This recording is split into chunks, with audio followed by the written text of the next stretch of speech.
Baik, kita langsung saja sesuai dengan permintaan kalian semua, kita bahas terkait dengan soal maternitas.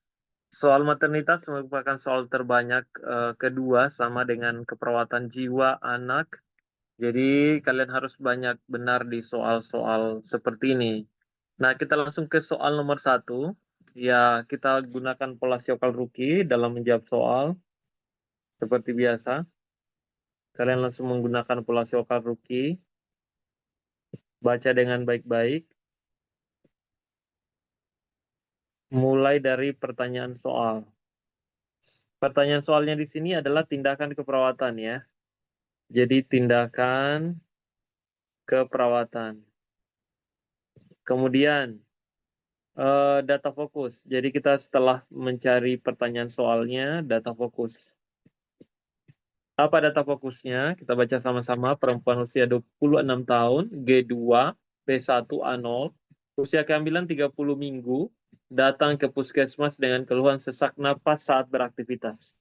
Nah, di sini kita dapat sesak napas saat beraktivitas. Hasil pemeriksaan menunjukkan tekanan darahnya 110/70, nadi 88 kali per menit, dan ibu khawatir tentang kehamilan sebelumnya yang mengalami anemia. Apa tindakan keperawatan yang paling tepat? Memberikan oksigen segera, memberi edukasi posisi tidur miring kiri, rujuk ke rumah sakit untuk pemeriksaan lanjutan, anjurkan puasa sementara untuk mengurangi keluhan, membatasi asupan cairan harian. Kalian langsung jawab saja di soal ini, mau A, B, C, dan seterusnya, silakan langsung ke kolom chat kalian. Oke, silakan. Setelah data fokus, kemudian eliminir, kita buang jawaban yang tidak terlalu berkaitan. Selanjutnya adalah menemukan best answer. Begini cara menjawab kalian ya. Kalau di kelas nanti, khususnya di kelas Telegram, kalian bisa langsung jawab seperti ini. Silakan langsung kalian jawab. Di soal ini, kalian menjawab soal ini dengan jawaban apa? Silakan, bisa langsung dijawab. Oke, ada yang sudah menjawab bravo. Ada yang menjawab bravo. Oke, ada yang sudah menjawab bravo. Hati-hati, rata-rata banyak yang keliru dalam menganalisis mana data fokus dan mana base answer. Oke, kita langsung jawab saja secara langsung. Jadi di soal ini usia kehamilan 30 minggu. Jadi sudah kehamilan tua, atau istilahnya dia sudah menjelang pada proses persalinan ya. Nah, datang ke puskesmas dengan keluhan awal itu adalah sesak napas. Jadi ini sudah banyak yang menjawab, ada A dan bravo. Oke. Jadi kita fokus ke soal ini, ke kasusnya. Jadi di bagian kasus kita cari data fokus. Kalau ada yang bertanya di mana data fokus, di sini letaknya. Di kasus. Jangan cari di tempat ini. Yang di pertanyaan atau di opsi jawaban. Yang ada di sini. Di sinilah data fokusnya. Sekarang kita lihat di data fokusnya, keluhan utamanya adalah sesak napas saat beraktivitas. Ini keluhannya. Nah, selanjutnya kalian juga tahu bahwa ini kehamilannya 30 minggu. Sisa berapa minggu lagi akan masuk ke masa persalinan. Jadi artinya kalian membayangkan kehamilan 30 minggu, ini berarti ibu ini sudah kehamilan besar. Nah, makanya keluhannya adalah sesak napas saat beraktivitas. Jadi dia mengalami sesak napas. Oke? Nah, disinilah yang kita perlu analisis dengan baik. Jadi di data-data ini, di keluhan-keluhan yang ada di dalam kasus ini, sebagian besar yang paling yang paling menonjol itu adalah tentang sesak napasnya. Ini tentang sesak napas. Oke? Jadi artinya kalian mencari jawaban yang bisa mengatasi keluhan dari pasiennya. Nah, apakah memberikan oksigen segera? Bisa kita berikan oksigen, ya. Terutama ketika dia sesak napas. Sayangnya di sini, di respirasinya untuk pernapasannya ini masih dalam batas normal. Nah, sekarang edukasi posisi tidur miring kiri. Ini bisa tidak? Ini juga bisa, ya. Kenapa? Karena pasien-pasien dengan ibu hamil, maka ketika dia membayangkan tidur, maka dia tidak dianjurkan tidurnya terlentang. Seperti ini ya, andai kan ini ibu hamil tidur, ini terlentang. Ini tidak dianjurkan. Harusnya dia posisi bagaimana? Anggaplah ini bagian kepalanya di sini. ya dia mestinya tidurnya posisi miring ke sebelah eh, kiri ya, bisa ya, kiri. Dalam hal ini, tumpuan dari janin yang dia kandung tadi, ini ada janin, itu bisa bertumpu pada area yang berada pada sebelah atau tempat ibu ini tidur atau bersandar atau baring. Nah, itu akan memungkinkan eh, pernafasan dalam hal ini paru-paru itu akan secara tidak langsung itu akan mengalami desakan yang keras kalau misalnya dia posisinya dalam keadaan terlentang. Makanya dia dianjurkan untuk posisi miring. Kita belum tahu yang mana best answer-nya. Tapi sekali lagi, kalian harus mengetahui secara fisiologis. Kenapa ibu-ibu hamil rata-rata dia mengalami sesak nafas? Karena persoalannya ada di sini. Janin yang dia kandung ini semakin hari semakin membesar. Semakin hari semakin membesar. Sehingga mendorong area paru-paru ke atas ini, daerah diafragma, untuk terus bernafas kembang kempisnya, paru itu terutama, itu akan mengalami penyempitan sehingga terbatas untuk bernafas dengan lega, dengan sempurna. Itu persoalannya. Kenapa ibu hamil bisa cenderung sesak napas? Karena keadaan janin yang dia kandung. Ya, yang mendorong area paru untuk menghambat kembang kempisnya paru. Makanya dia tidak dianjurkan posisi miring. Posisi terlentang atau supin. Dia dianjurkan dalam posisi dalam hal ini posisi miring. Bisa ke sebelah kiri, bisa. Atau dengan ditinggikan bagian kepala. Nah, ini ya. Jadi sekali lagi seperti itu. Rujuk ke rumah sakit untuk pemeriksaan lanjutan bisa dilakukan, tapi sekali lagi kita menyelesaikan masalah keluhan pasien ini. Anjurkan puasa sementara, ini juga tidak menyelesaikan masalah. Membatasi asupan cairan harian. Sekali lagi yang kita atasi adalah yang mengatasi masalahnya. Coba kita lihat mana best answer-nya. Nah, betul sekali. Jadi jawaban yang paling tepat ternyata adalah posisi miring ke sebelah kiri. Nah, itu yang paling tepat. Jadi sekali lagi kalian harus pahami ternyata edukasi dengan posisi miring ke kiri ini adalah eh, terutama secara fisiologis seperti yang saya jelaskan tadi, itu adalah akibat desakan dari uterus. Uterus ini adalah tempat di mana janin ini berkembang, membesar. Nah, itu mendorong area terutama area paru. Nah, untuk terutama keleluasaan dalam kembang kempisnya paru. Jadi posisi tidur miring itu sangat dianjurkan. Jadi ketika ada soal-soal seperti ini, dan kasusnya kalian lihat keluhan utama sebagian besar adalah keluhan tentang sesak napas, jangan ragu untuk memilih tentang posisi dengan miring, dengan bagian kepala yang ditinggikan. Itu atau bisa juga posisi semivoler. Nah, posisi semivoler. Sehingga kepala sedikit ditinggikan dengan bagian kaki yang lebih rendah. Nah, itu ya. Atau bisa juga posisi duduk atau voler. Nah, ini kenapa posisi duduk yang cenderung kurang dianjurkan lagi ketika dia sudah kehamilan yang sangat besar? Karena sama posisinya kayak tadi. Jadi seperti ini, anggap ibu ini semivoler. Nah, janin yang membesar ini di area ini akan semakin besar, semakin besar. Nah, paru-paru si ibu tadi akan semakin didesak.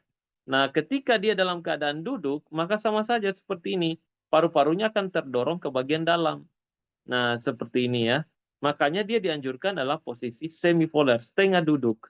Nah, itu rasionalnya. Dan jarang itu posisinya adalah baring terlentang. Itu tidak rasional. Dan secara fisiologis akan menghambat pergerakan kembang kempisnya paru. Oke, kita lanjut ke soal selanjutnya.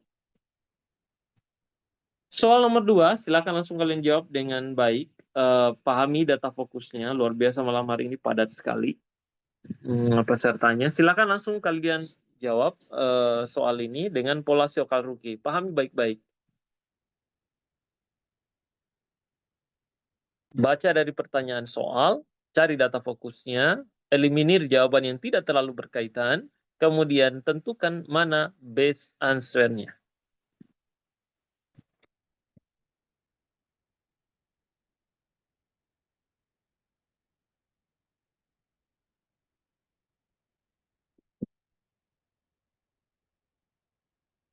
Oke, ada yang sudah menjawab Charlie? Ada yang sudah menjawab Charlie? Charlie, sekali lagi pahami dengan baik kasusnya ya. Ada yang sudah menjawab Charlie? Oke, baik. Charlie. Oke, baik. Ini sekali lagi pahami tentang fisiologis tubuh, di mana ketika kita melakukan pernapasan terutama ya. Jadi di sini pembukaan 6 senti. Selama kontraksi ia tampak tegang, menjerit dan tidak mengikuti instruksi bidan. Suaminya bingung harus bagaimana membantu istrinya. Dia sudah berada di ruang persalinan ya. Pembukaannya sudah 6 senti. Berarti ini di kelas 1 ya. Nah, apa intervensi keperawatan yang paling tepat? Memberikan analgesik kuat, mengizinkan pasien berteriak sepuasnya, membimbing teknik relaksasi melibatkan suami sebagai pendamping, bisa juga menunjukkan pasien tetap diam selama kontraksi, kemudian melakukan pemeriksaan dalam lebih sering. Oke, saya lihat jawaban-jawaban kalian semua bisa menjadi best answer juga. Cuman sekali lagi kita harus pahami baik-baik, kita analisa sebaik-baiknya ya.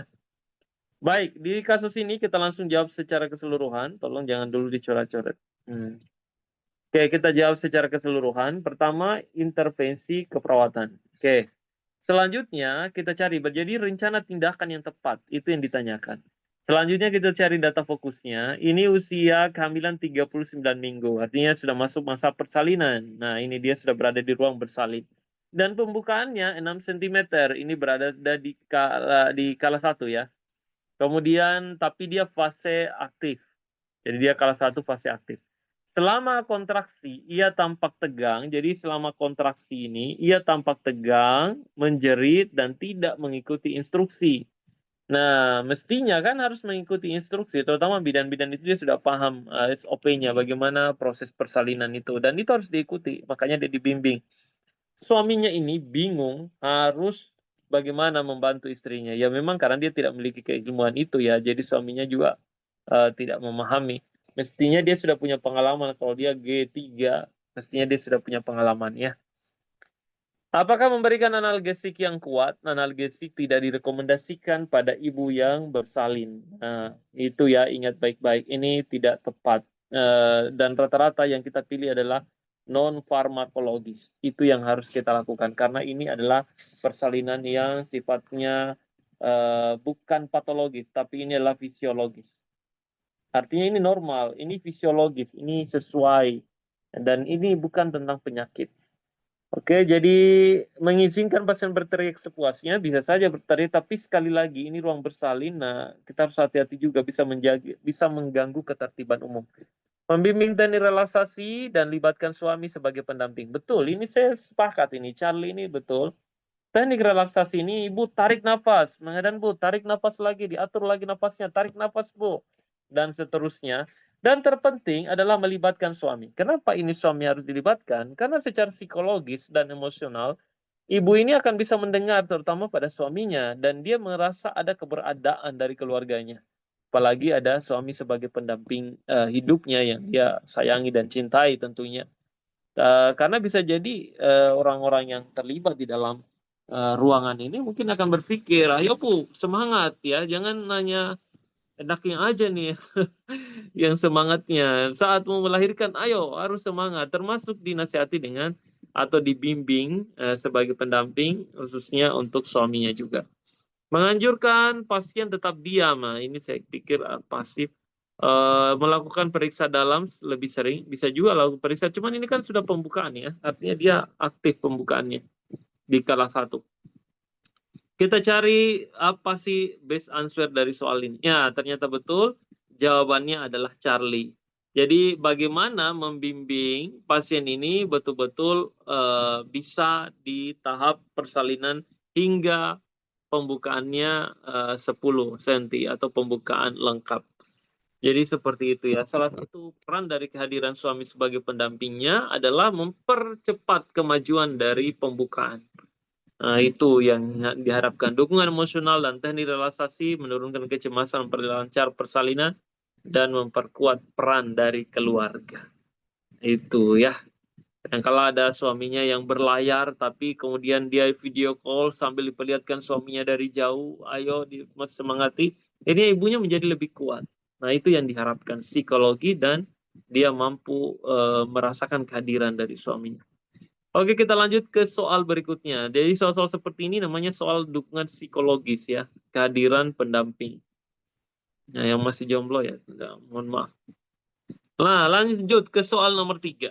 Nah, di soal nomor 3 silakan kalian jawab seperti biasa, cari data fokusnya, apa pertanyaan soalnya dulu, dan cari apa data fokusnya.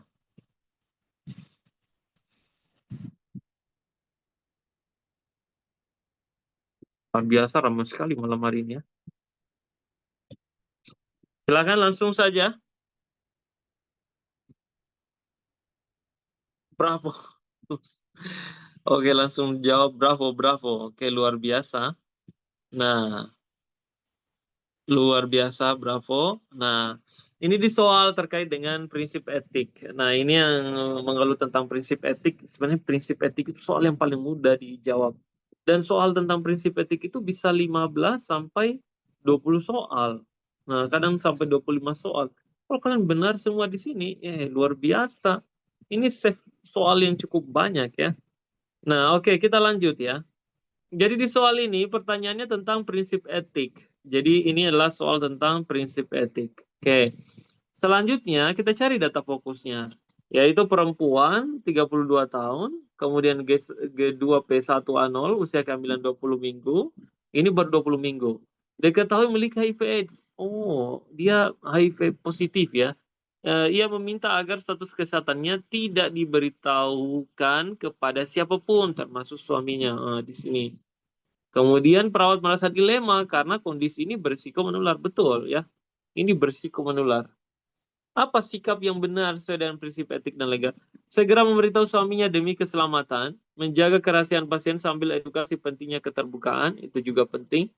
Mengabaikan permintaan pasien dan lanjut pelayanan tidak boleh karena kita sudah tahu ini menular. Melaporkan langsung ke pihak kepolisian. Ini langkah terakhir, tapi paling tidak ini karena dia berada di rumah sakit, jangan langsung ke kepolisian. Menyarankan pasien pindah rumah sakit nah juga. Jadi tinggal A dengan Bravo. Jadi kira-kira jawaban yang paling tepatnya yang mana? Jadi tentu saja jawaban yang paling tepat adalah Bravo. Jadi dari sini kita sudah tahu tidak diberitahukan kepada siapapun. Ingat ya, kalau ini terus dilakukan, nah ini yang perlu kalian paham. Terus itu jatuhnya menjadi bohong. Hmm. Itu prinsip yang dilanggar adalah prinsip veracity. Hmm. Jadi jatuhnya bohong, tidak jujur. Nah, tetapi sekali lagi, karena ini baru diketahui memiliki HIV/AIDS yang positif, maka si ibu ini menyarankan untuk dirahasiakan, termasuk pada suaminya. Tetapi ingat, di option jawaban ini menjaga kerahasiaan pasien sambil edukasi pentingnya keterbukaan. Terutama maksudnya edukasi di sini adalah bagaimana si ibu tetap nanti akan menyampaikan informasi ini kepada keluarganya. Karena keluarganya orang yang paling dekat dengan pasien. Itu pertimbangan utamanya ya. Jadi kita hargai ini menjunjung tinggi confidentiality-nya sebagai bentuk kerahasiaan, tapi edukasi tentang resiko penularan itu jauh lebih penting juga karena sifatnya ini adalah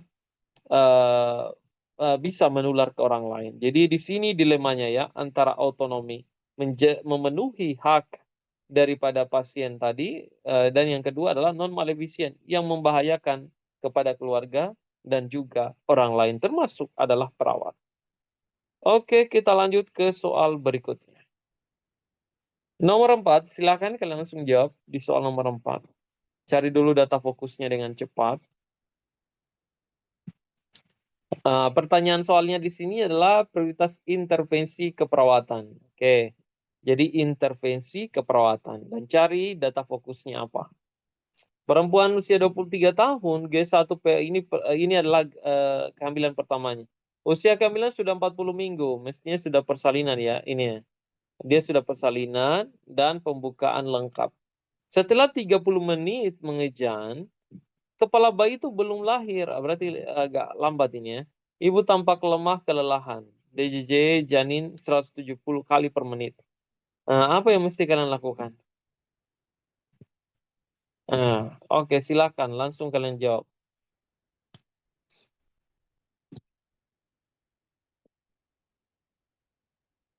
Ada yang jawab delta, melakukan massage uterus. Oke, ada yang jawab C, koordinasi dengan dokter untuk tindakan obstetrik. Oke, ada yang jawab Charlie. Ada yang jawab A, memberikan cairan intravena. Oke, ada yang jawab Charlie. Mestinya ini adalah hati-hati. Kalau sudah seperti ini, apa yang kalian pikirkan kira-kira? Dia sudah pembukaan lengkap, tetapi kepala bayi itu, janin itu belum ada berada di pintu lahir, belum masuk ke pintu atau pintu bawah panggul ya, atau pintu bawah. Charlie, tindakan apa yang kalian maksud obstetrik? Misalnya kayak apa tuh? Bisa SC, bisa juga. Karena dikhawatirkan jangan sampai kelamaan di jalan lahir bayinya. Itu bisa meninggoy ya. Jadi kita penyelamatan di sini. Makanya bisa juga sih C. Menganjurkan ibu mengejan lebih kuat. Ya bisa gawat janin. Betul Eva ya, betul. Gawat janin. Selain ibunya sudah kelelahan, anaknya janinnya bisa berbahaya. Bisa menyebabkan kematian. Kita lanjut. Jadi jawaban kalian apa? Sampai 100 orang ya, luar biasa. Jadi betul jawabannya adalah Charlie. Jadi segera koordinasi dengan dokter. Termasuk adalah bagaimana kondisi mengarah pada prolegen second stage labor dengan tanda gawat janin. Betul.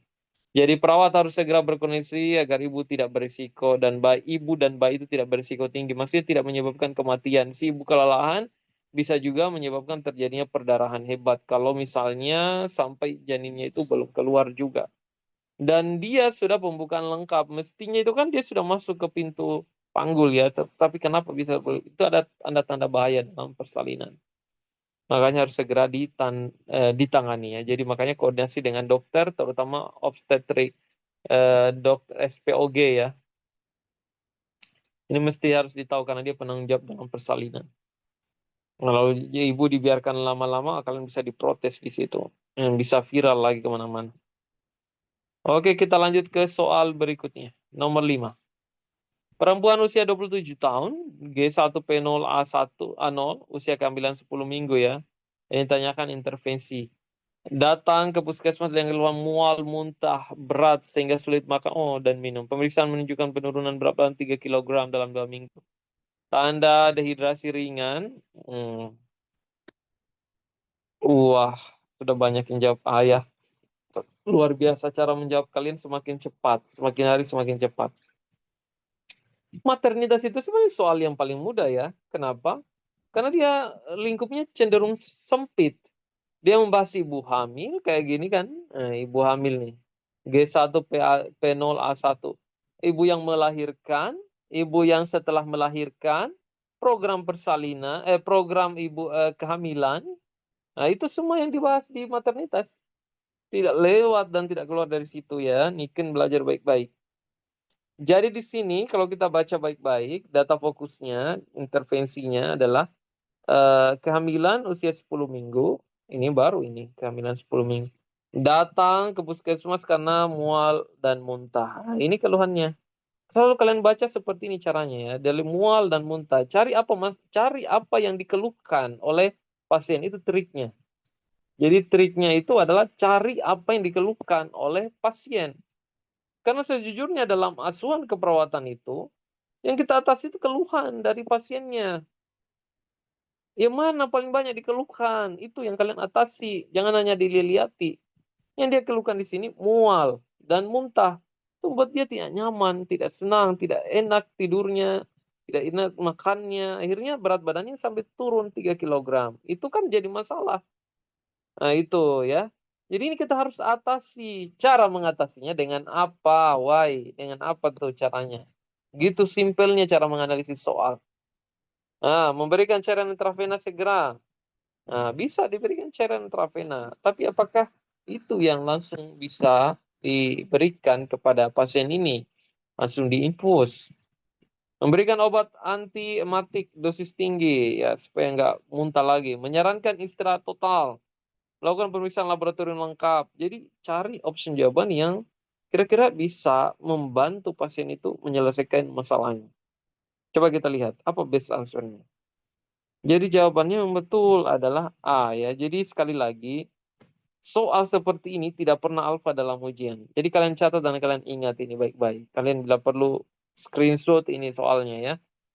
Jadi soal tentang ini ya porsi kecil, sering, ya ini tidak pernah alfa karena saya bilang ini pasien-pasien yang hamilan awal itu yang trimester pertama, trimester awal ya terutama. Ini kan dia biasanya mengalami apa? Iya hipermesis kan, mual muntah berlebihan. Nah, itu hipermesis gravidarum. Hmm, gravidarum. Oke, itu mual muntah berlebihan, terutama pada apa? Morning sickness. Hmm. Morning sickness. Jadi pada pagi hari selalu mual muntah. Persoalannya si ibu ini bukan lagi hanya satu orang dalam badan ibu itu sudah ada janin yang dia kandung, yang harus dia kasih makan, dia kasih minum, itu harus. Nah, makanya saya katakan ini pentingnya memberikan edukasi bahwa si ibu ini wajib memberikan makanan ke janinnya. Kapan dia tidak memberikan stop ini makanan, misalnya turun 3 kilogram seperti ini, janinnya juga akan kecil. Gizinya terpenuhi tidak? Pasti tidak. Karena tidak ada asupan yang masuk ke dalam tubuh si ibu. Nah, janinnya juga pasti tidak kebagian. Itu yang harus dipahami. Makanya dipaksa. Paksa dalam artian ya bisa porsi kecil, tapi tetap sering. Kenapa? Karena ibu bukan hanya untuk ibunya sekarang, tapi untuk janinnya juga yang dia kandung. Jadi seperti itu ya. Jadi edukasi tentang porsi kecil dan sering.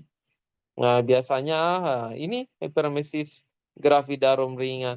Kalau yang berat itu betul-betul dia sampai diinfus ya. Ada itu saya pernah dapat ada senior benar-benar apapun yang masuk dia cium itu langsung mual muntah. Nah, yang kayak begini kan agak kesusahan nih kalau kayak begini. Apalagi kalau misalnya ada ibu dia sudah memiliki riwayat A1 karena apa? Keguguran. Nah, itu bahaya. Kayaknya perlu ada vitamin khusus untuk orang sebutnya penguat kandungan. Padahal sebenarnya vitamin itu apa lagi nih misalnya memberikan tambahan suplemen khususnya untuk janin ya dan ibu terutama dalam supaya dia kuat untuk makan, dia kuat mendapatkan nutrisi. Banyak sih kalau kayak warna pink itu kolamel genio apa dan seterusnya ya. Intinya arahnya sini, porsi makan yang kecil dan tentunya sering. Arahnya biar apa? Ini, kebutuhan janinnya itu terpenuhi. Karena kalau tidak, maka janinnya bisa BBLR, berat badan lahir rendah. Nah, itu masalah juga. Apalagi stunting. Nah, ini. Kalau stunting kenapa? Banyak nih kalian ini orang-orang kesehatan. Jangan-jangan kalian nanti ada anak, kalian tidak rawat dengan baik, kalian tidak berikan nutrisi yang baik, gizi yang baik, bisa stunting. Apa bahayanya dari stunting? Ya tentu dekat dengan kategori kebodohan. Apa itu kebodohan ya? Lalot, hmm, backloading, apalagi. Ini mohon maaf ya, ini secara teori saja kita bahas. Terus apalagi kena angin sedikit langsung sakit. Dia tidak punya daya tahan dan imun yang baik. Makanya ASI diberikan dengan cukup, lengkap, itu penting. Terutama untuk pertumbuhan dari janin ataupun bayinya nanti. Ya kuning telur 1 butir minimal dia konsumsi. Ya tidak boleh dibatasi, jangan hanya nasi saja, toh bubur jangan, tapi harus dengan proteinnya juga. Oke, kita lanjut ke soal selanjutnya. Intinya kalian paham. Nomor 6. Silakan, kalian bisa langsung jawab di soal nomor 6. Nah, perempuan usia 29 tahun, ini intervensi keperawatan sekali lagi. G2P1A0, usia kehamilan 34 minggu, datang ke puskesmas dengan keluhan kaki bengkak. Oh, kakinya bengkak ya. Sakit kepala ringan dan pandangan agak kabur. Asal sana ini kalau saya sudah mengarah ke ini tekanan darah tinggi pada ibu hamil. Nah, itu. Kemudian coba kalian lihat lagi proteinurianya ada, pasien tampak cemas karena takut mengalami preeklamsia berat. Nah, itu. Ini masalahnya. Takutnya dia preeklamsia ya. Ini. Nah, jadi dia tekanan darahnya 150, keluhan kaki bengkak. Nah, edukasi tanda bahaya preeklamsia dan anjurkan kontrol lebih sering. Menyarankan tidak baring untuk baring miring kiri untuk menurunkan tekanan darah. Koordinasi dengan dokter untuk evaluasi terapi medis, monitor tanda vital dan status janin secara berkala, berikan edukasi diet rendah garam dan cukup cairan. Nah, kalian jawab apa ini? Banyak jawab A, ada yang jawab juga E, ada yang jawab juga B. Nah, luar biasa. Oke. Jadi kita langsung lihat ya, kira-kira apa base answer-nya. Nah, jadi ini. Tadi banyak yang sudah menjawab itu A, C ya. Sebenarnya A juga tidak salah ya, karena ini kita memberikan edukasi biar apa? Biar si ibu ini dia paham bahwa ada namanya preeklamsia berat. Itu preeklamsia itu adalah tanda bahaya dari kehamilan karena tekanan darah tinggi, terutama tidak dianjurkan pada saat melahirkan. Ya, ini kita bisa berikan edukasi tanda bahaya preeklamsia, anjurkan kontrol lebih sering. Tapi kenapa jawabannya di sini Charlie bahwa eh, oh di sini dia penanganan segeranya ya perawat. Ya, sebenarnya yang dimaksudkan di sini adalah konsultasi dengan dokter bagaimana penanganan untuk menurunkan ini tekanan darahnya yang dimaksud di sini. Karena kita tidak memiliki kewenangan untuk bisa menurunkan tekanan darah di sini, ya. Jadi itu yang dimaksudkan dengan koordinasi dengan dokter. Karena hampir semua jawaban ini benar ini. Ini A benar. Menyarankan tidak baring juga A bisa benar. Karena dengan tidak baring itu ada arus balik. Jadi sehingga yang bagian tungkai yang mengalami pembengkakan kaki ini bisa mengecil. Nah, itu juga bisa. Tapi kan harus hati-hati.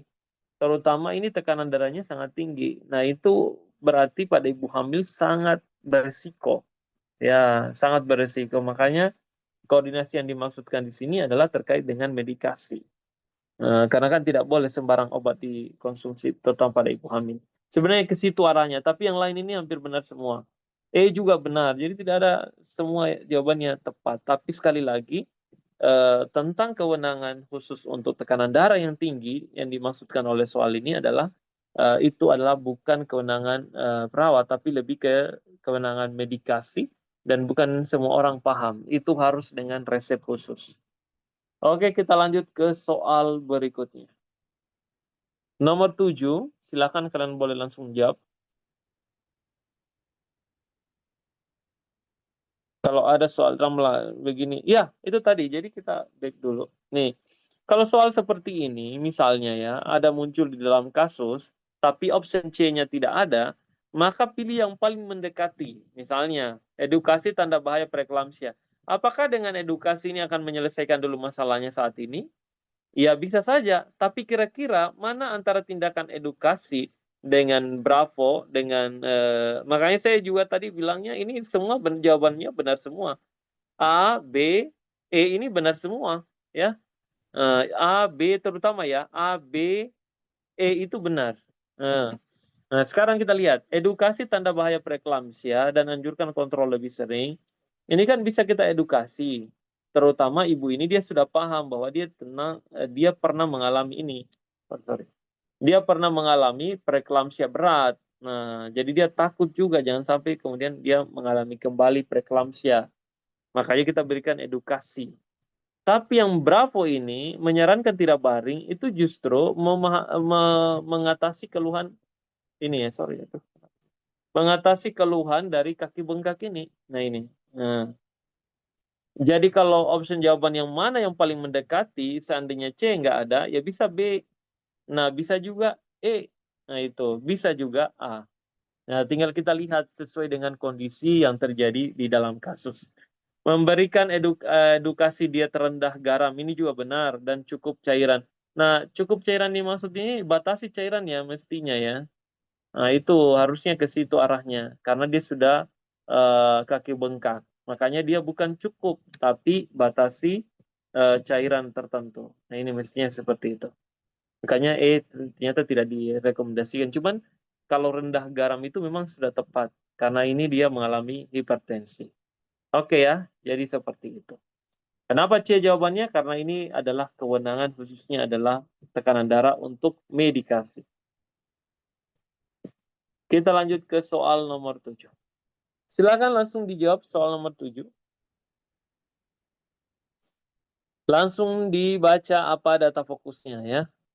Sorry, apa pertanyaan soal dan cari apa data fokusnya.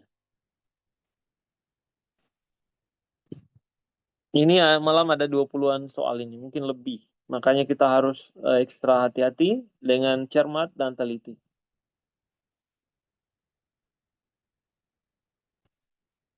Oke, ada yang sudah menjawab bravo. Nah, bravo, bravo, bravo.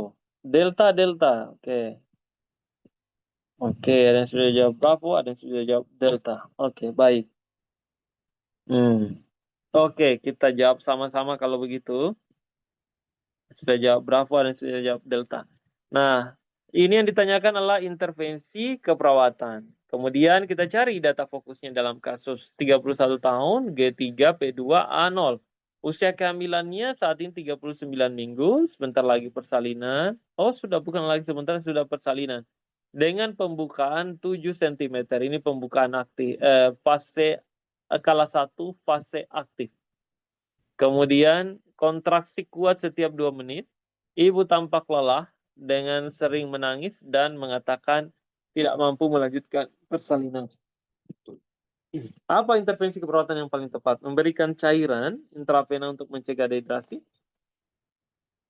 membimbing teknik pernapasan untuk mengurangi nyeri dan kecemasan, bisa juga memberikan analgesik sesuai instruksi dokter, memberikan dukungan emosional dengan komunikasi terapeutik, memberikan dukungan emosional ya. Kalian banyak jawab delta. Itu dukungan emosional yang kalian maksud gimana tuh? Memantau DJJ dan kondisi janin setiap 15 menit. Nah, jadi di soal ini yang paling tepat adalah ini ya, bravo, seperti yang sebagian menjawab. Jadi sebenarnya di sini kita lihat di dalam kasus ini bahwa ini kan pembukaannya 7 cm, sudah hampir pembukaan lengkap 10 cm, sudah hampir. Kontraksinya kuat ya, kontraksinya kuat setiap 2 menit. Tapi ibunya tampak lelah. Nah, itu kan harus mengatur tenaga.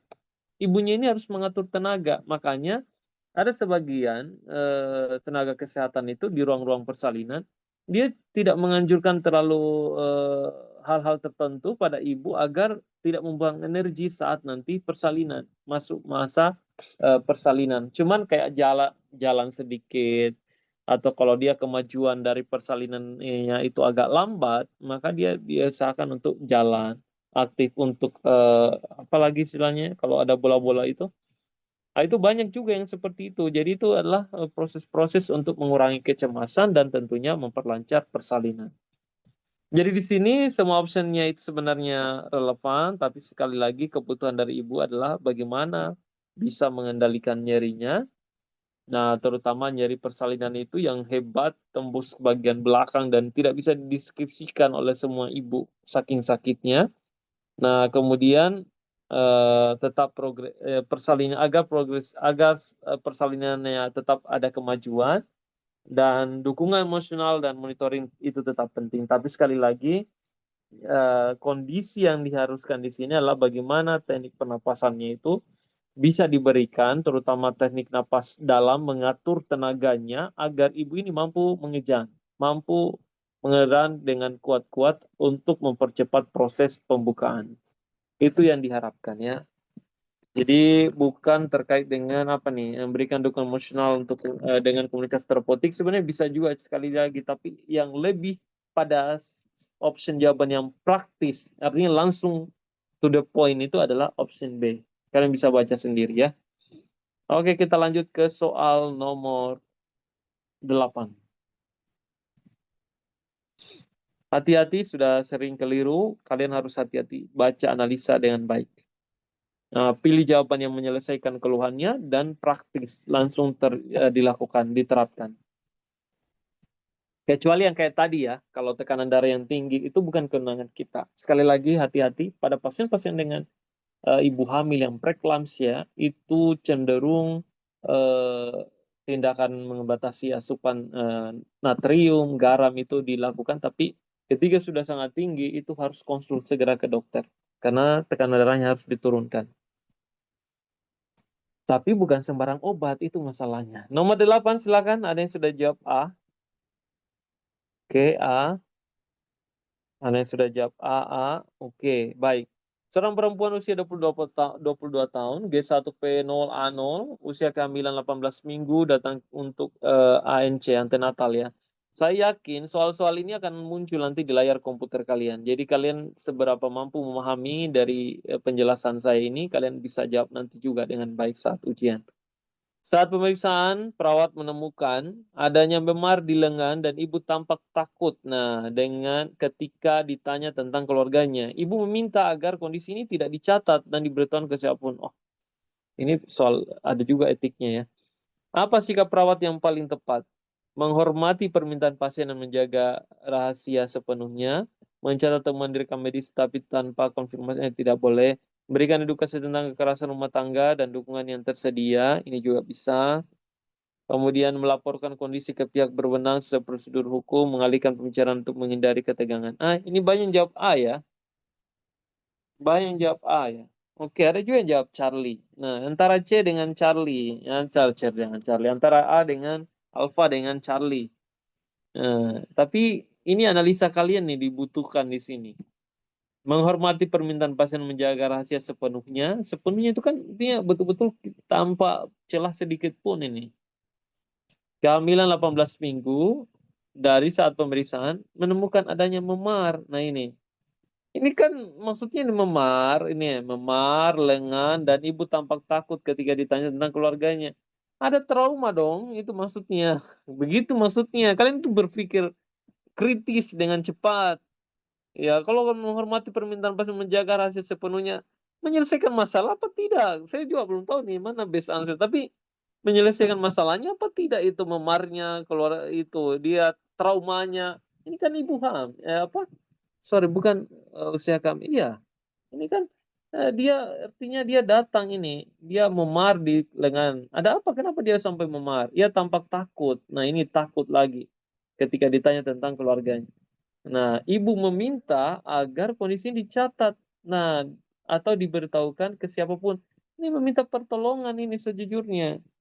Ya, kalau kalian bilang menghormati permintaan pasien untuk dan menjaga rahasia sepenuhnya, ya saya pikir harus hati-hati nih. Kita jawab ya. Nah, itu kan ini yang benar, Charlie. Saya aja baru baca kalian kok banyak yang jawab. Memberikan edukasi tentang kekerasan rumah tangga. Nah, dukungan yang tersedia. Jadi rahasia harus dijaga. Tapi kekerasan berpun ini yang saya maksud seperti yang saya jelaskan tadi. Kekerasan itu tidak boleh dibenarkan, itu salah. Gimana pun itu tidak boleh dirahasiakan, harus diberitahu karena bahaya. Buat ibunya dan buat kalau dia hamil ya buat yang dia kandung juga. Perawat perlu tetap menjaga confidentiality tapi sama memberikan edukasi tentang membuka akses bantuan. Ya ini yang penting. Jadi ingat di sini yang paling tepat Charlie memberikan edukasi tentang kekerasan dalam rumah tangga dan dukungan yang tersedia bisa dari mana keluarga kalau keluarganya dia tidak kan ini dia minta keluarganya dia khawatir kayaknya keluarga yang dimaksud dia adalah suaminya mungkin kali ya. Dia dipukul di lengannya di apa lagi nggak tahu di bagian mana lagi intinya dia ini punya trauma kalau kita dalam kasus ini. Jadi cara membaca kasus itu kalian harus lebih teliti lagi. Tidak boleh terburu-buru, tapi kalian tidak menemukan best answer-nya. Ini sudah jelas memar di lengan. Ini kan membahayakan buat ibu. Kalau kalian hanya mau menjaga rahasianya, buat apa? Tidak menyelesaikan masalahnya. Sekali lagi, ingat triknya. Selesaikan masalahnya. Selesaikan keluhannya. Itu yang kita butuhkan. Oke, lanjut ke soal yang lain. Aduh, kelewatan juga ini kali. Nomor 9. Silakan langsung dijawab. Ini pertanyaannya intervensi keperawatan. Memang kalian lemah juga di prinsip etik ya. Soalnya paling mudah.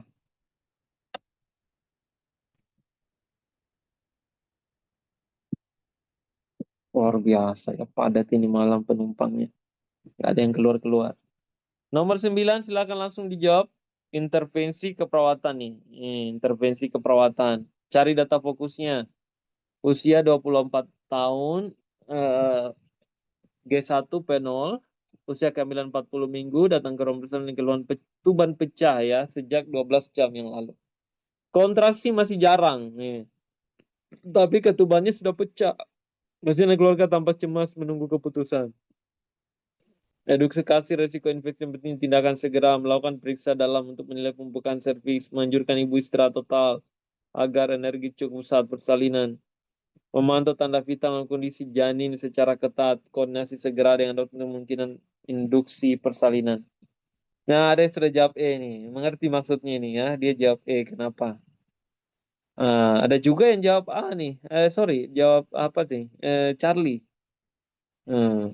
Charlie itu menganjurkan ibu istirahat total agar ini yang saya maksud tadi, ada momen tertentu di mana kalau ibu kelelahan dan sebagainya itu kita suruh dulu untuk istirahat supaya saat nanti persalinan dia bisa mempercepat kemajuan persalinannya dengan tenaganya, kayak tadi latihan napasnya. Nah, itu hadirkan suaminya. Nah, tapi ini kan kondisinya adalah dia sudah ketuban pecah, tetapi saat persalinan, kalau nggak salah tadi, kontraksinya jarang. Mestinya kan kontraksinya sudah kuat. Kontraksi per 2 menit berapa kali tuh kontraksi dan kuat tidak? Mestinya kontraksinya itu harus kuat. Nah, ini banyak yang jawab Charlie, sayang banget ya. Nah, itu mestinya yang kalian jawab itu ini. Lakukan induksi persalinan. Betul yang jawabnya E ya. Jadi koordinasi dengan segera dengan dokter, kemungkinan adanya induksi persalinan. Nah, dipercepat persalinannya. Anak ketubannya sudah pecah, apalagi kurang lebih 12 jam yang lalu, tentu berisiko infeksi dan tentunya mestinya ini bayi harus keluar, sudah harus keluar karena ketuban sudah pecah, pembukaannya sudah lengkap. Nah, itu ya. Tapi kontraksinya yang jarang. Oke, jadi sekali lagi induksi itu adalah salah satu metode untuk mempercepat persalinan. Oke, kita lanjut ke soal 10. Hati-hati ya, jangan terburu-buru. Baca dulu data fokusnya. Menyelesaikan masalah dan keluhan. Itu kunci triknya di Ruki itu simpel saja. Atasi keluhannya. Kalau satu tindakan itu mampu mengatasi seluruhnya, itu lebih bagus.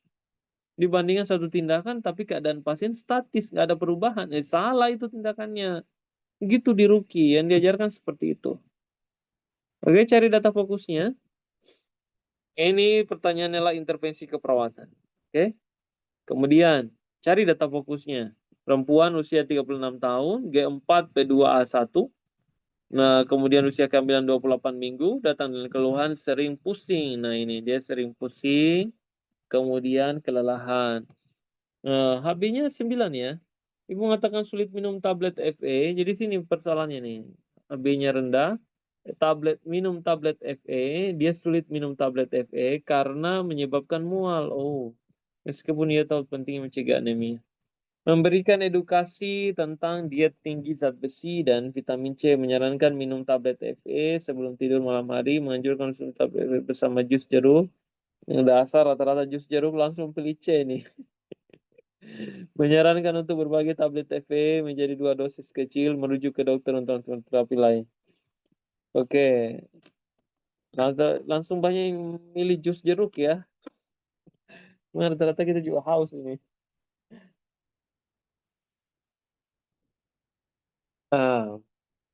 Oke, banyak sudah jawab ini. Bravo, nih.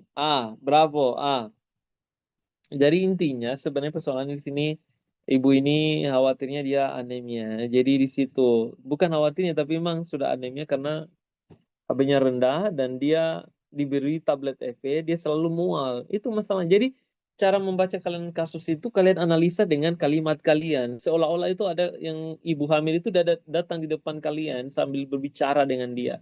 Gitu caranya ya.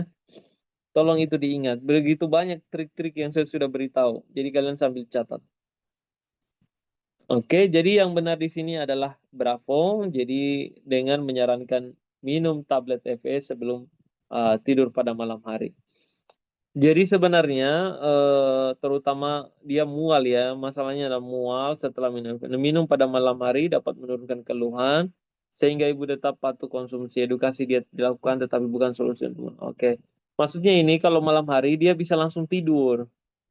Kalau di pagi hari kan dia memulai aktivitas, jadi konsentrasi dan psikologisnya itu selalu cenderung mengingat tentang mual muntahnya.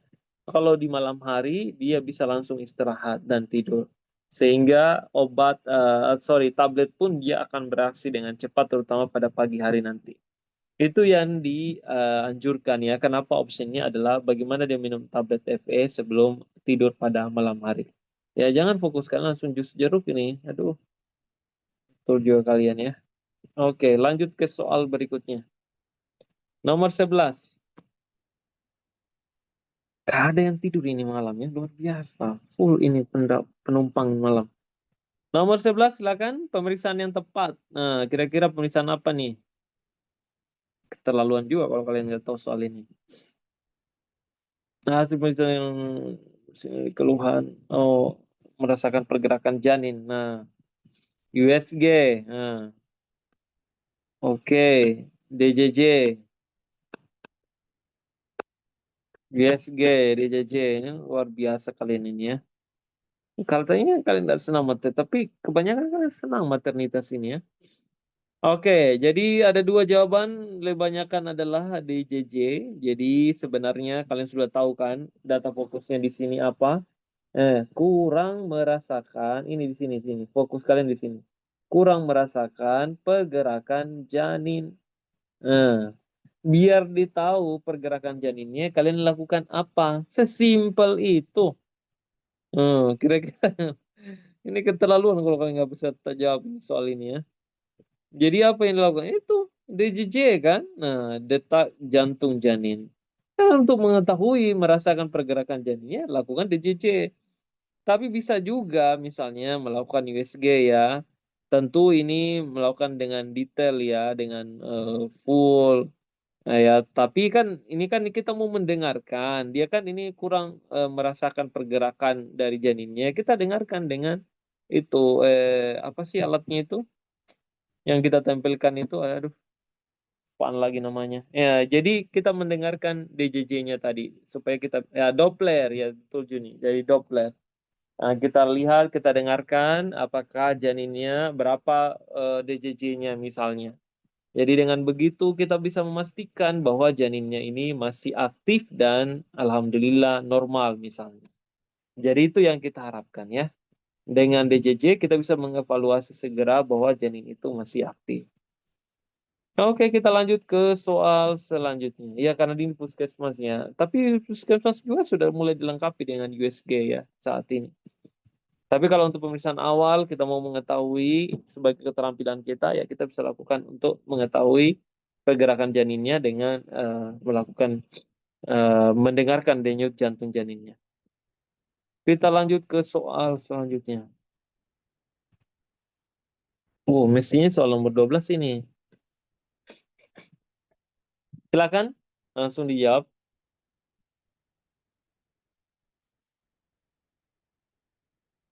Tindakan keperawatan yang tepat. Oh ya, baik-baik. Gak apa-apa. Nanti ada Zoom recordnya ya. Tak usah khawatir. Ini lagi di record ini. Sama persis yang kalian lihat dan nonton. Oke, silakan. Yang kalian simak juga sama. Silakan langsung dilanjut soal nomor selanjutnya. Tindakan keperawatan yang tepat. Selanjutnya cari data fokusnya. 30 tahun, G2P1A0, hamil 32 minggu, datang dengan keluhan pusing dan bengkak pada kaki. Pusing, bengkak pada kaki.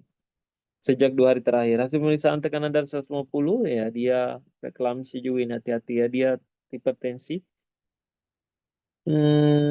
Positif protein. Perawat perlu melakukan langkah awal. Nah, kira-kira apa nih? Mengukur refleks patella dan tanda preeklamsia. Berikan obat antihipertensi sesuai instruksi dokter. Melakukan tirabaring. Ya, oke. Ini soal yang berulang tadi dengan soal yang sebelumnya. Oke, jadi soal ini jadi ini. Jadi ini yang persis yang ditanyakan oleh temannya tadi. Kalian harus hati-hati ya. Jadi saya coba bantu analisa di soal ini. Jadi kalau kita lihat sebenarnya apa kaitannya dengan refleks patella tadi? Itu kan sebenarnya langkah awal ya untuk pengkajian lebih lanjut terkait terutama dengan refleks patella. Nah, jadi biasanya itu tanda dari resiko preeklamsia. Nah, kalau misalnya ada refleks ketika diberikan tekukan pada refleks patellanya itu kelihatan. Itu ibunya berespon. Nah, itu ada masalah pada preeklamsia. Itu yang pertama. Yang kedua adalah kita mau tahu bahwa ibu ini eh, kita harus tahu bahwa ibu ini adalah dia sudah mengalami hipertensi dengan tanda dan gejala dia keluhannya pusing dan mengeluh bengkak pada kedua kaki. Jadi memang itu dia positif mengalami hipertensi pada ibu hamil. Cuman persoalannya ada option dia di sini. Memberikan obat antihipertensi sesuai dengan instruksi dokter. Nah, di sini yang membuat dilematis. Tapi sekali lagi, seandainya di sini dituliskan, misalnya obat antihipertensinya apa, apakah aman atau tidak, ini yang harusnya beda dengan kalimat yang sebelumnya ya, yang di soal sebelumnya itu di situ dikatakan dikonsultasikan. Ini kan tidak boleh asal memberikan obat antihipertensi loh. Tidak sama itu obat antihipertensi antara ibu hamil dengan yang terjual secara umum di apotik misalnya. Itu beda ya. Jadi obat antihipertensi yang dimaksudkan di sini apa?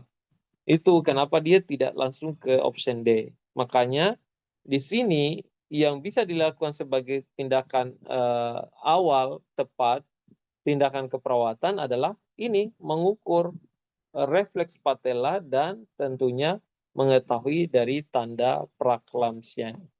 Itu ya. Jadi itu maksudnya dari soal ini.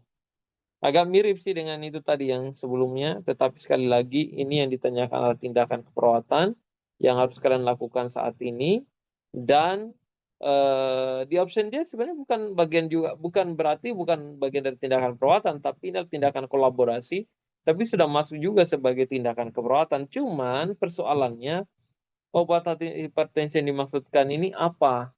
Mestinya itu bisa diberitahukan. Beda dengan option jawaban yang sebelumnya tadi, itu dikonsultasikan. Nah, itu kan lebih lebih halus ya dibandingkan dengan obat antihipertensi yang dimaksud ini yang mana? Karena beda obat umum dengan obat pada ibu hamil. Nah, itu tidak boleh asal-asalan diberikan. Karena kenapa? Bisa menyebabkan keguguran ya, kematian janin. Itu bahaya. Next, soal nomor 12.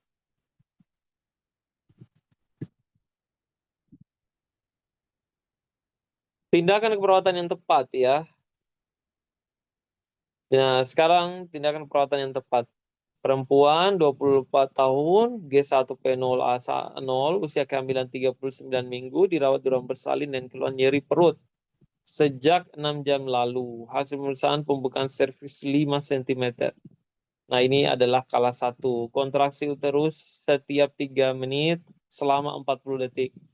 DJJ-nya 140 kali per menit. Oke, Niken. A, D, memberikan dukungan emosional teknik pernapasan. D, melakukan pemeriksaan jalan lahir setiap 15 menit. Nah, D, melakukan dorongan saat kontraksi, melakukan massage terus mencegah perdarahan. Oke, hati-hati ya jawabnya. Analisa baik-baik. Melakukan pemeriksaan jalan lahir setiap 15 menit. Memberikan minuman manis pekat untuk menambah, tidak boleh itu ya. Oke, ada yang jawab A, ada yang jawab D. Melakukan masase uterus itu maksudnya kalian paham ya, masase uterus mencegah perdarahan. Maksudnya itu dilakukan masase jatuh pada daerah uterus, daerah rahim supaya tidak terjadi perdarahan.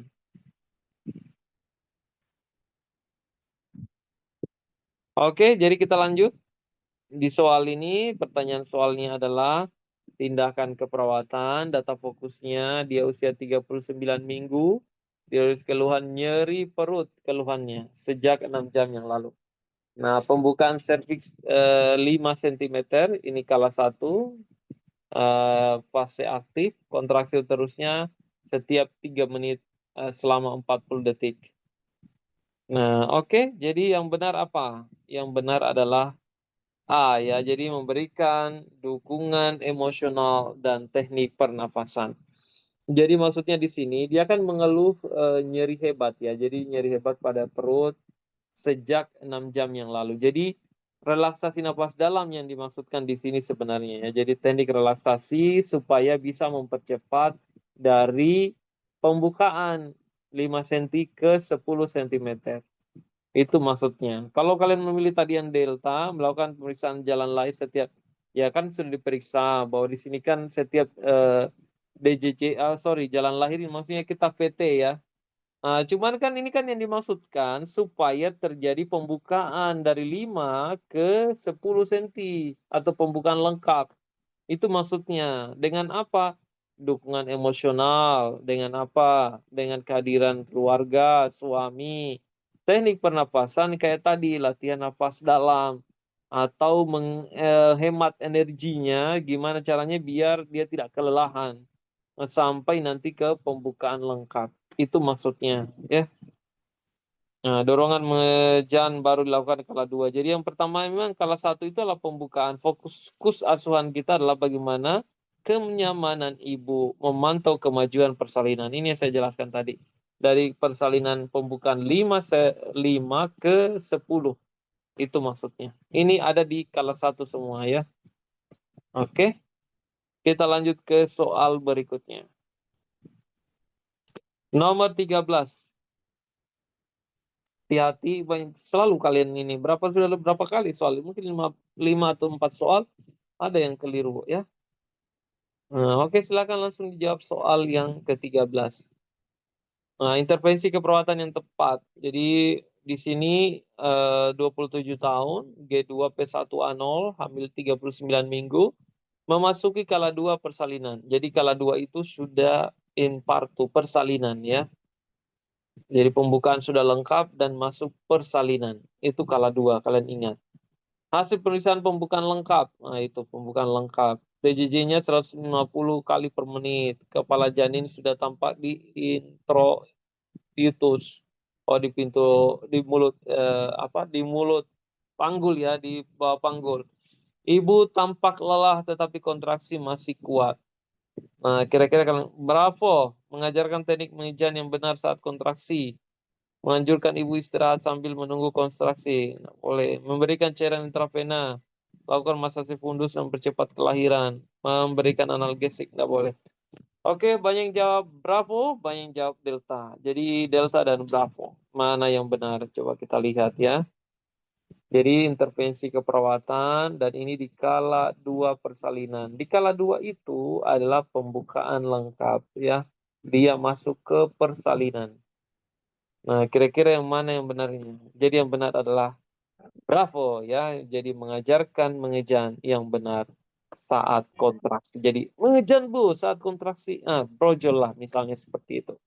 Jadi yang benar ini bravo ya. Jadi teknik mengejan ini sudah di persalinan. Yaitu ada di kala 2. Tidak bisa ditunggu lagi. Oke, kita lanjut ke soal berikutnya. Jadi peran perawat mendukung ibu untuk mengejan yang benar sesuai dengan kontraksi.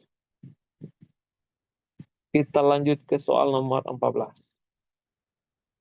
Ini ada satu soal nanti juga kayak begini. Apa ini? Kalau 1, 2, 3, 4. Cari data fokusnya.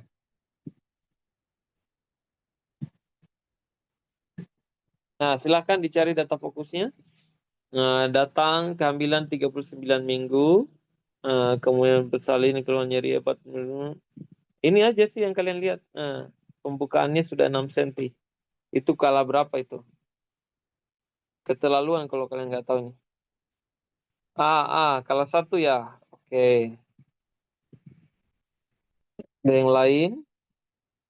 Kala 1, kala 1. Kelas 1 ya, jadi gampang sekali. Intinya kalau pertanyaannya tentang ini, tentang kala-kala, maka lihat berapa pembukaannya. Pembukaan. Berapa sentimeter? Ini aja yang ditanyakan ya. Lihat di kasusnya, kalau pembukaannya sudah 6 cm, itu berarti masuk di kala 1, fase aktif. Karena ada dua di situ, ada laten dan ada aktif. Laten itu maksudnya lambat. Misalnya baru 2 cm. Nah, itu laten. Plus 1 berarti fase aktif kalau sudah di atas dari 3 cm, misalnya 4 cm, 5 cm, dan seterusnya. Oke, kita lanjut ke soal berikutnya. Jadi yang benar di sini adalah kala 1. Dia fase aktif. Seperti yang saya jelaskan ya. Jadi saya sebenarnya nggak terlalu ini dengan maternitas, tapi karena sering ditanyakan oleh peserta, ini masuk di soal ya, ini kita latih sekarang ini malam. Ini masuk di soal hukum nasional ya. Kelas 1 itu lihat dari pembukaan berapa senti. Save itu ya, ingat baik-baik. Nomor 15. Nah, ada lagi ya. Aduh, ini lagi keterlaluan juga kalau kalian nggak tahu soal ini. Menyuruh tutup mata pun ini orang bisa baca nih. Oke, bravo, bravo. Berarti kalah 2. Ya, pasti yang nggak bisa jawab. Nggak tahu ini kalah 1, kalah 2, kalah 3. Iya, kalah 2. Ini kalian ini nggak tahu lagi ya mau gimana.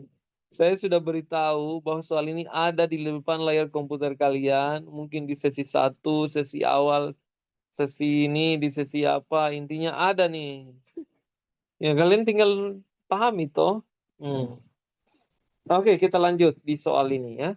Jadi pertanyaannya adalah fase persalinan. Di kala berapa ini dia di sini di antara ini? Kita lihat langsung, ini pembukaan 10 cm. Itu aja langsung yang dilihat. Berapa pembukaannya, berapa senti. Nah, kalau sudah pembukaan lengkap berarti sudah di kala 2. Ini adalah persalinan. Sepertinya yang benar adalah bravo. Nah, betul kan? Jadi dia berada di kala 2, yaitu persalinan. Jadi kala 2 dimulai pembukaan lengkap sampai lahirnya bayi. Ingat itu. Dari pembukaan lengkap sampai lahirnya bayi. Nah, jadi sudah 10 cm. Ibu mengejan. Jadi kalau ditanya apa tindakannya, ibu mengejan ini ibunya harusnya. Mengejan. Nah, kepala janin sudah masuk tampak di perineum. Ini tanda ada di kala 2. Oke, kita lanjut ke soal berikutnya.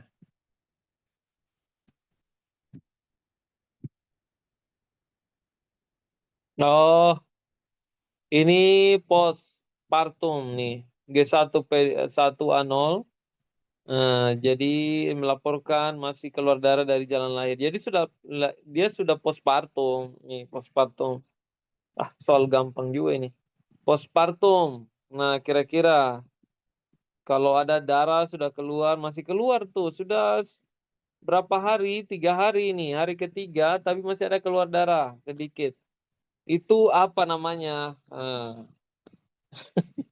Dari tadi nih tidak ada laki-laki yang jawab ya.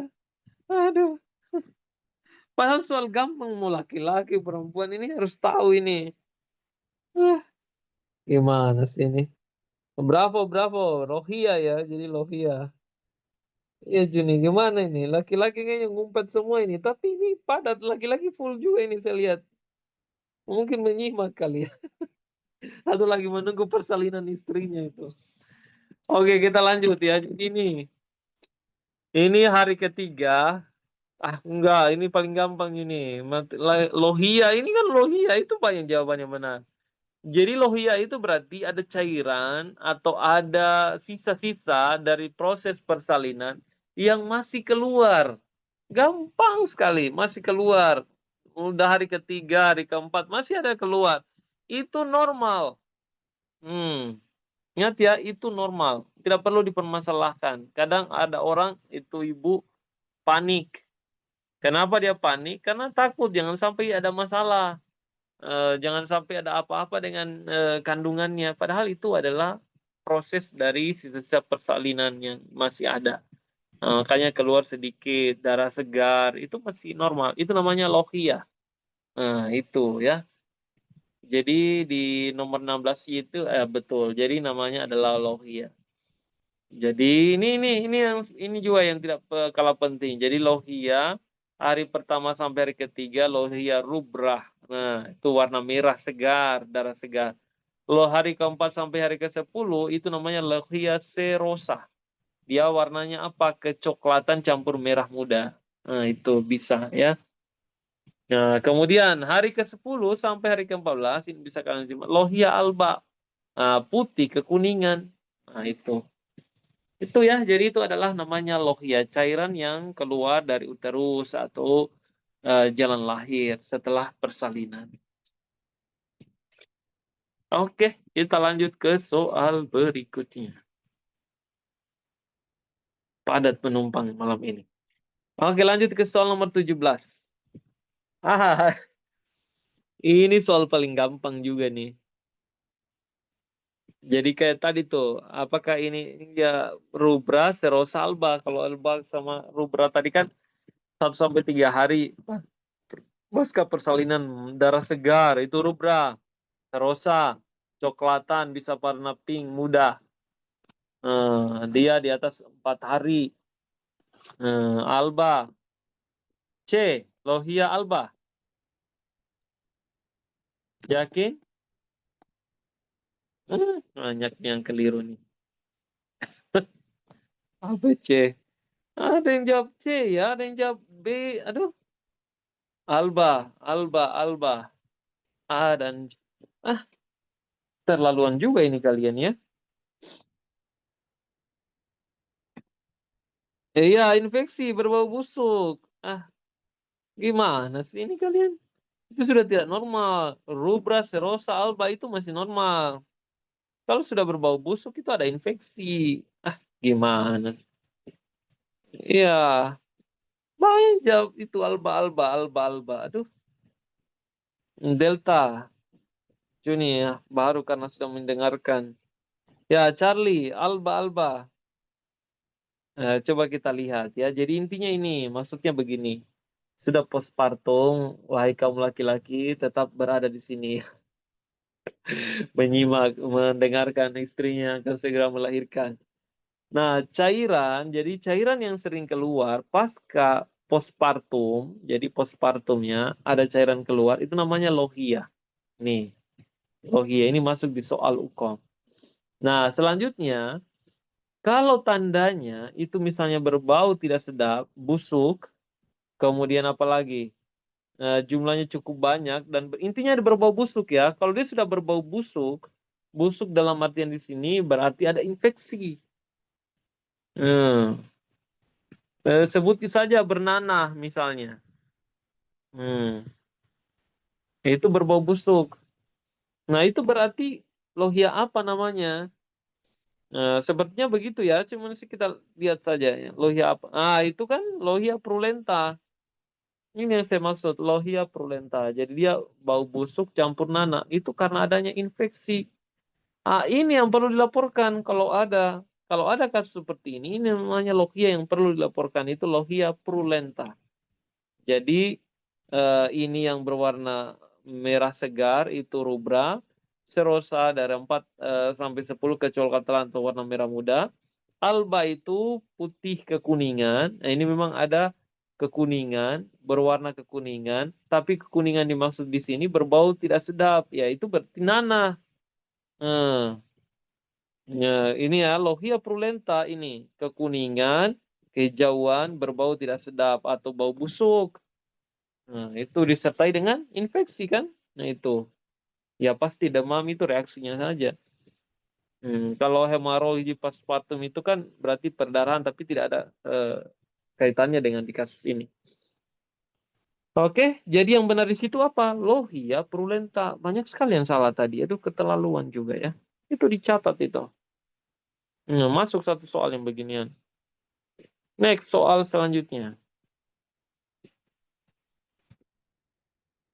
Masih full ini kalian ya. Kayaknya nggak pernah ngantuk ya. Nomor 18. Ini juga satu soal. Semakin banyak, semakin seru ini. Soal yang pasti masuk nih. Terlaluan juga kalau nggak tahu ini. Taksiran partus. Kelamaan juga kalian carinya ini. Taksiran partus. Kapan nih taksiran partusnya?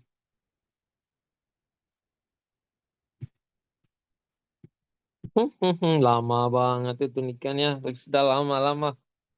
19 Oktober. Oke, 19 Oktober. 12. 12 tambah 7 berarti berapa? 19 ya. Hmm.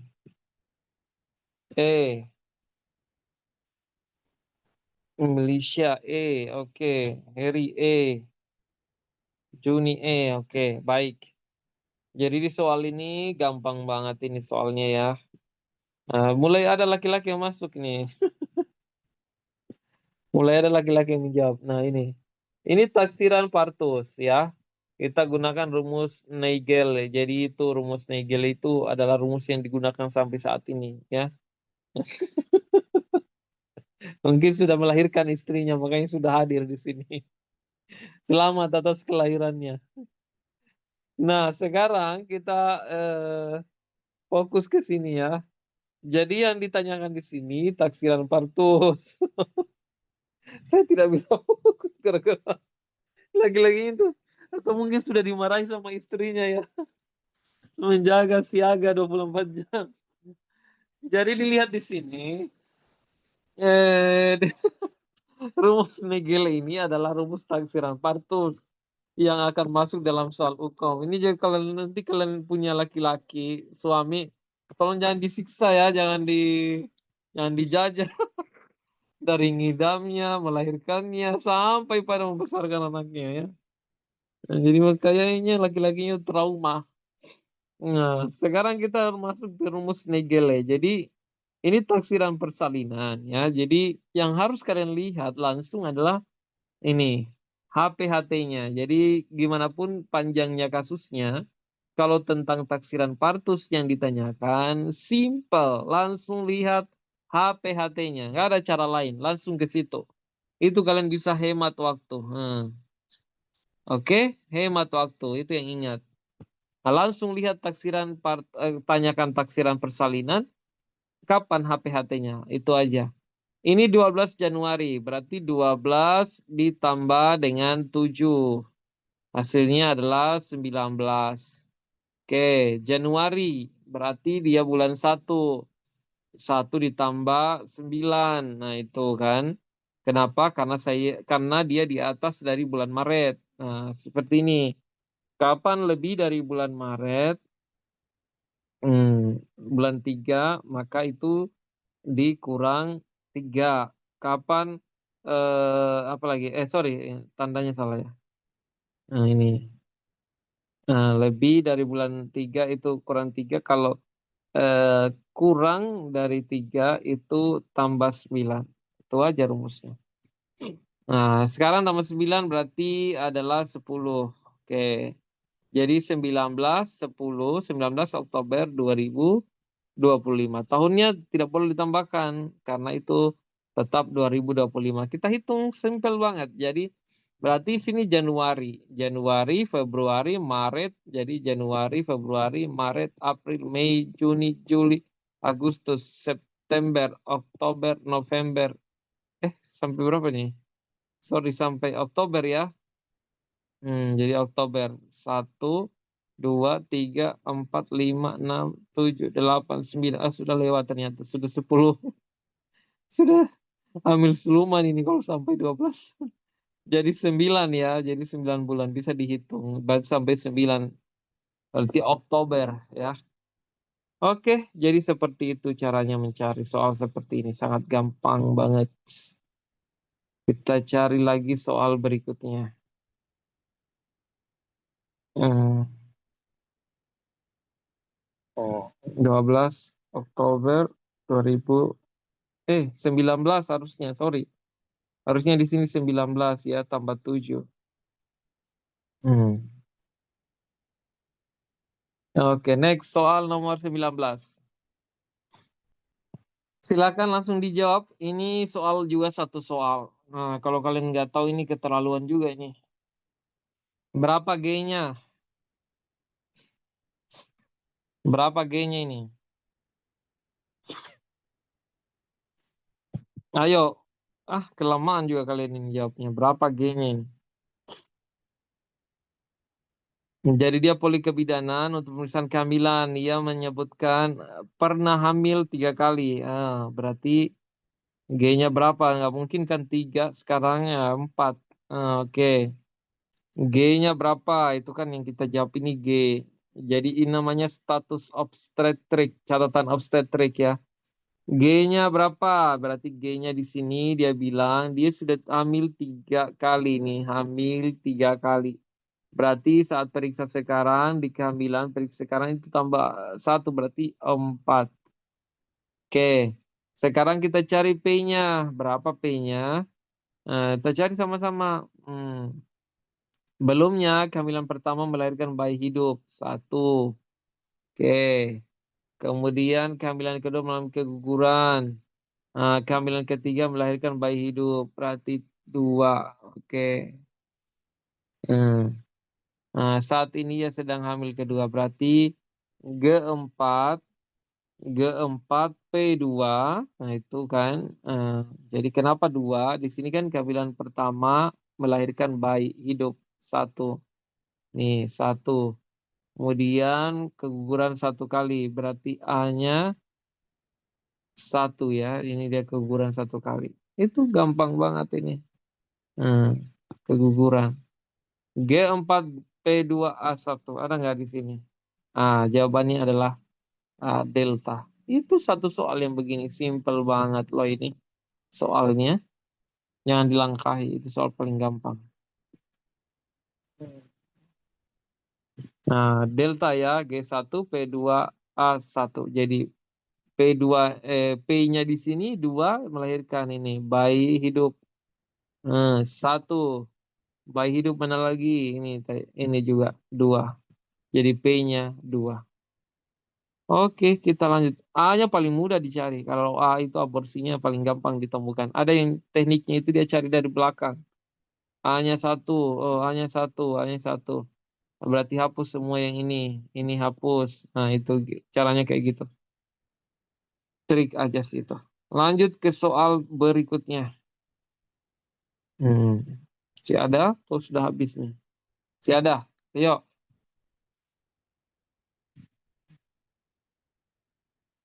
5 Februari berarti 5 ditambah 7. Apa tuh?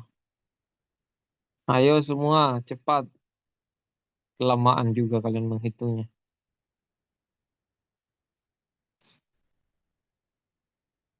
Oke, ada yang sudah dapat Bravo, Bravo. Bravo, Delta. Oh, ada yang Bravo, ada yang Delta nih. Gimana caranya? Dapat Delta.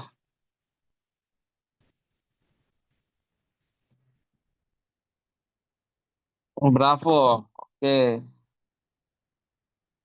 Intinya kalau ada soal begini, kalian jawab dengan gampang ya. Kalau misalnya HPHT-nya saya tambahkan ya, ini 5 Februari. Kalau misalnya HPHT-nya adalah 20 Juli 2025. Itu. Coba cari nih berapa taksiran partusnya. Hmm, berapa? Ada yang tahu?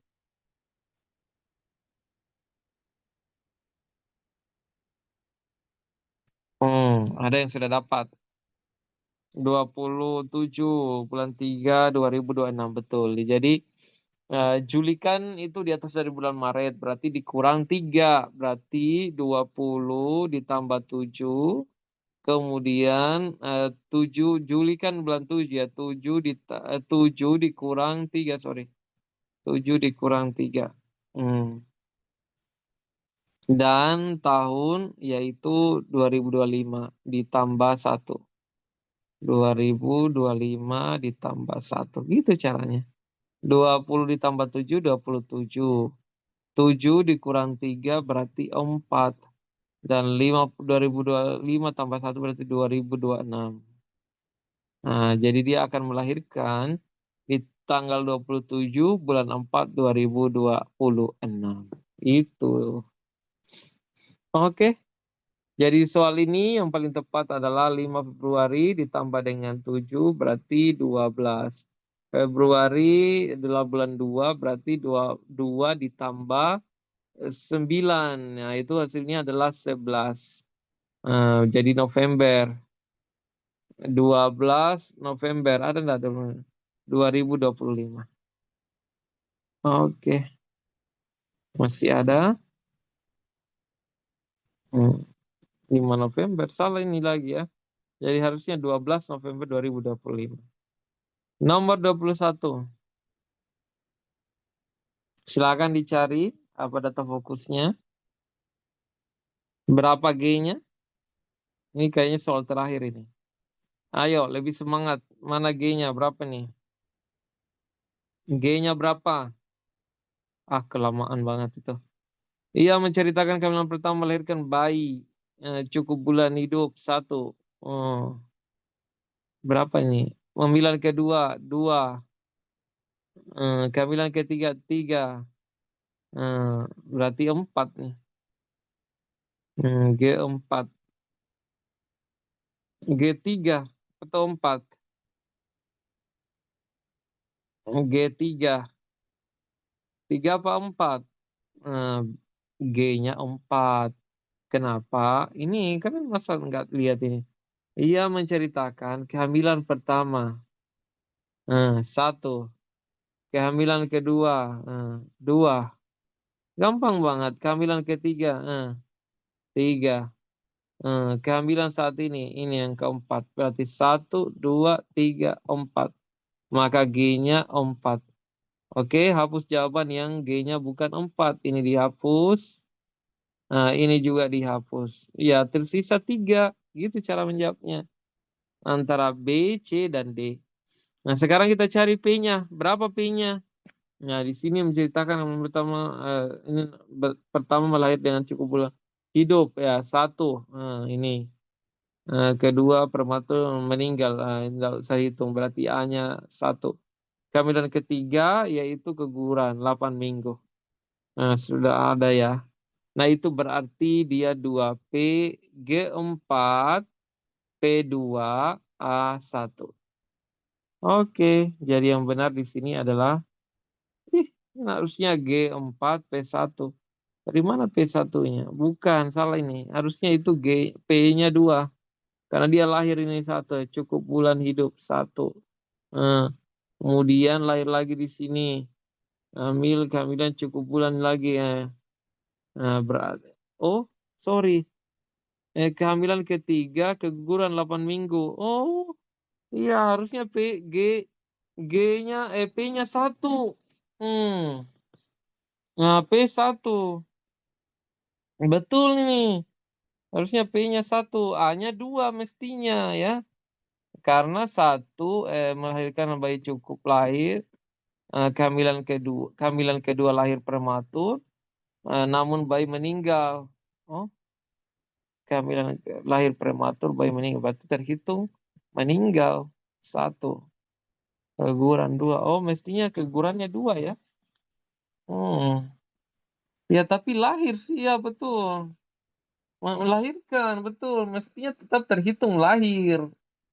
Ya, yang keguguran itu kan dianggap bahwa di awal dia sudah tidak cukup, langsung gugur, langsung aborsi. Betul, betul ya. Paham. Jadi dia lahir.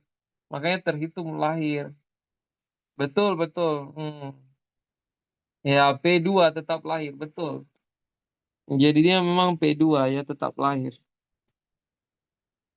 Oke, yang penting kalian paham ya cara mencarinya, gestasi, partus, dan aborsi. Oke, masih ada nggak ini? Ada tidak ya? Nah, habis. Oke, luar biasa ya penumpang terlama ini malam ya dan terbanyak. Alhamdulillah kita nanti akan lanjut lagi nanti ya. Oke, saya kira maternitas bisa dikuasai semua. Itu cukup banyak soalnya. Lagi-lagi besok lagi ya. Oke, ini malam kita mau istirahat juga. Semoga semuanya lulus ya 100%. Amin, amin. Jadi one shoot, one goal seperti tagline dari Ruki. Tidak ada usaha yang mengkhianati hasilnya. Jadi percaya atau tidak, kalian nanti akan ingat perjuangan kalian ini. Ini belajar, kemudian tahan kantuk dan sebagainya. Itu pasti akan ada hikmahnya dan pasti kalian akan rasakan sendiri. Dan ini jadikan sebagai motivasi, jadikan itu sebagai doa. Kadangkala kalian bisa jadikan itu status. Semoga nanti saat ujian hasilnya memuaskan. Nah, itu kan doa. Atau malaikat lewat ini tiba-tiba langsung diaminkan ya kalian lulus. Itu yang kita harapkan ya. Jadi sekali lagi saya melihat antusias yang luar biasa dan saya percaya maternitas bisa kalian jawab dengan baik. Pahami saja kasusnya, selesaikan masalahnya dan keluhannya. Apapun tindakannya ya kalian harus memperhatikan itu. Saya yakin kalian semua bisa menjalankan, melaksanakan ujian dengan baik dan bisa menjawab dengan mudah. Di Manado sudah jam berapa? Kayaknya sudah. Mudah-mudahan semua lulus 100%. Amin ya.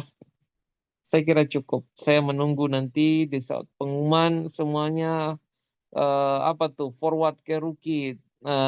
Saya lulus dengan memperlihatkan label kompetennya. Amin. One shoot, one goal. Amin ya. Oke, saya kira cukup. Kita tutup dan kita akan ketemu kembali. Oke deh. Terima kasih semuanya ya.